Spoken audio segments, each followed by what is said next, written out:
எல்லாருக்கும் வணக்கம். நான் இளவரசி பேசுறேன். Welcome to my channel.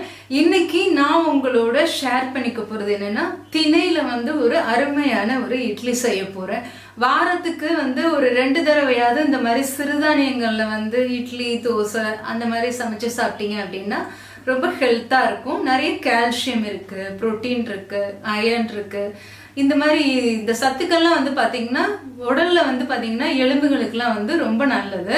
So இன்னைக்கு நான் திணையில ஒரு அருமையான இட்லி செஞ்சு காட்ட போறேன். இது எப்படி சமைக்கிறதுன்னு நம்ம பார்க்கலாம். அதுக்கு முன்னாடி சேனலை மறக்காம சப்ஸ்கிரைப் பண்ணுங்க. வீடியோ பிடிச்சிருந்ததுன்னா லைக் பண்ணுங்க. உங்களோட ஃபீட்பேக்கை கமெண்ட்ஸ்ல சொல்லுங்க. வாங்க நம்ம இது எப்படி சமைக்கிறதுன்னு நம்ம பார்க்கலாம். இப்போது சிறுதானிய இட்லி பண்ணுறதுக்கு 1.5 கப் அளவுக்கு வெள்ளை உளுந்து எடுத்துக்கலாங்க. வெள்ளை உளுந்து வேணாம் அப்படின்னா கருப்பு உளுந்து கூட நீங்கள் எடுத்துக்கலாம்.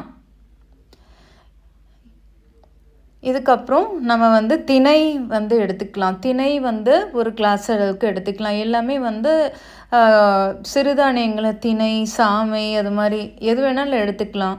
அரிசி யூஸ் பண்ணுறதுக்கு நீங்கள் குதிரைவாளி அந்த மாதிரிலாம் யூஸ் பண்ணிக்கலாம். ஸோ இது மாதிரி நம்ம சேர்த்து சாப்பிட்டோம் அப்படின்னா ரொம்ப சத்து அதிகம். இப்போ நான் வரகரிசி போட்டிருக்கேன். அடுத்து சாமை அரிசி போடுறேன். ஒரு அரிசிலையும் ஒரு சத்துக்கள் இருக்குது. நம்ம ஒரே மாதிரி சாப்பிடாம குடும்பத்துக்கெலாம் பார்த்திங்கன்னா இந்த மாதிரி ஹெல்த்தியாக நீங்கள் டிஷ்ஷு செஞ்சு கொடுத்தீங்கன்னா ரொம்ப ஹெல்த்தியாக அவங்க இருப்பாங்க. இப்போது ஒரு 1/2 கப் அளவுக்கு இட்லி அரிசி சேர்த்துருக்கேன். உங்களுக்கு இட்லி அரிசி வேணான்னா இது சிறுதானியங்களே ஏதாவது ஒன்று சேர்த்துக்கலாம். கொஞ்சமாக வெந்தயம் போட்டு ஊற வச்சுருங்க. ரெண்டையுமே தனித்தனியாக ஒரு 2 தடவை வாஷ் பண்ணுங்கள். சிறுதானியத்தை மட்டும் ஒரு 3 தடவையாவது கழுவுங்க. கழுவிட்டு இந்த தண்ணி கொஞ்சம் வெள்ளையாக இருக்கணும். இந்த மாதிரி கழுவிட்டு ரெண்டையுமே ஊற வைங்க.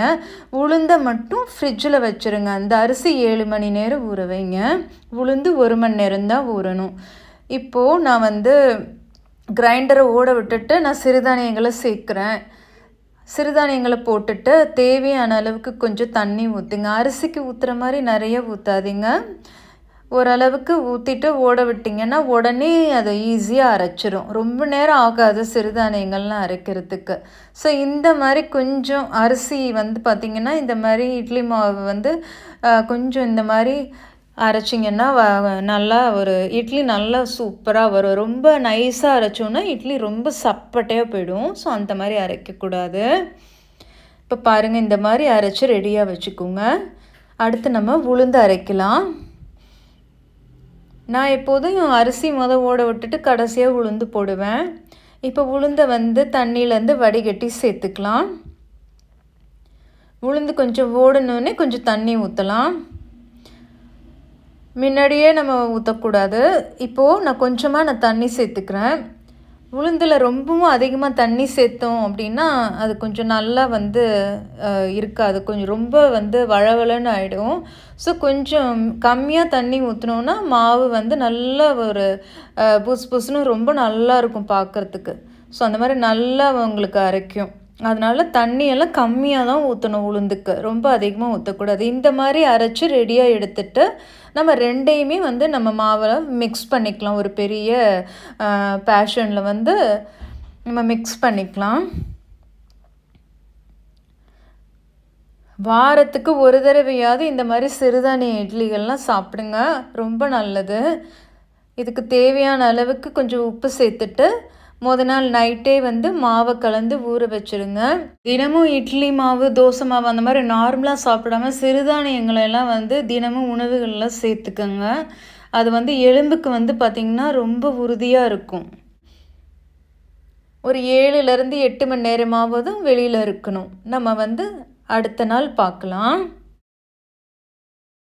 இப்போ நான் காலையில் எழுந்திரிச்சோடனே என்ன செய்வேன் அப்படின்னா, உடனே மாவு ஓப்பன் பண்ணிவிட்டு நான் உள்ளே ஃப்ரிட்ஜில் வச்சுருவேன். ஏன்னா மாவு ரொம்ப நேரம் நைட்டு வெளியில் வச்சுட்டோம் இல்லையா. ஸோ காலையில் 6 மணிக்கு எழுந்திரிக்கிறீங்களோ 5:30 மணிக்கு எழுந்திரிக்கிறீங்களோ அதை கலந்து பாருங்கள். நல்லா கலந்துட்டு ஃப்ரிட்ஜில் உள்ளே வச்சுருங்க. சாப்பிட்ற டயத்துக்கு ஒரு 8:30 மணிக்கு ஒரு 7:30 மணிக்கு நீங்கள் சாப்பிட்றீங்கன்னா அப்போதைக்கு மாவை தேவையான அளவுக்கு கொஞ்சம் வெளியில் எடுத்து வச்சு நம்ம சமைச்சிக்கலாம். ஸோ அந்த மாதிரி பண்ணிக்கோங்க. அடுப்பில் சட்டி வச்சாச்சு, சுட்டுட்ருக்கு பயங்கரமாக. நம்ம இட்லி ஊற்றலாம்.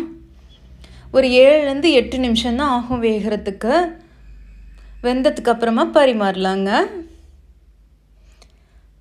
பாருங்கள் எவ்வளோ சூப்பராக நம்ம இட்லி எடுத்தாச்சு. ரொம்ப சூப்பராக இருக்கும் இட்லி. நல்லா சாஃப்டாக இருக்குது. இட்லி வந்து எப்போதும் சாம்பார் தான் ரொம்ப நல்லாயிருக்கும். ஸோ அதனால் சாம்பார் ரெடியாக இருக்குது. இட்லி பாருங்கள் எவ்வளோ சாஃப்டாக இருக்குதுன்னு சொல்லிட்டு. நார்மலான இட்லி மாதிரியே தான் இருக்கும். நீங்கள் வந்து சூடாக எடுத்தோடனே நீங்கள் எல்லாருக்கும் சூடாகவே கொடுத்து சாப்பிட வைங்க. ரொம்ப விரும்பி சாப்பிடுவாங்க. இதுக்கு நீங்கள் நெய்யோ நல்லெண்ணெய்யோ ஊற்றி சாம்பார் தொட்டு நீங்கள் சாப்பிட்லாம். நல்லா சூப்பராக வெந்திருக்கு பாருங்கள்.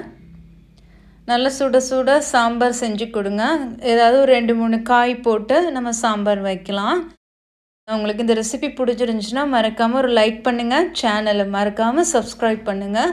நான் இன்னொரு நாள் இன்னொன்று ரெசிபியோடு நான் உங்களை சந்திக்கிறேன்.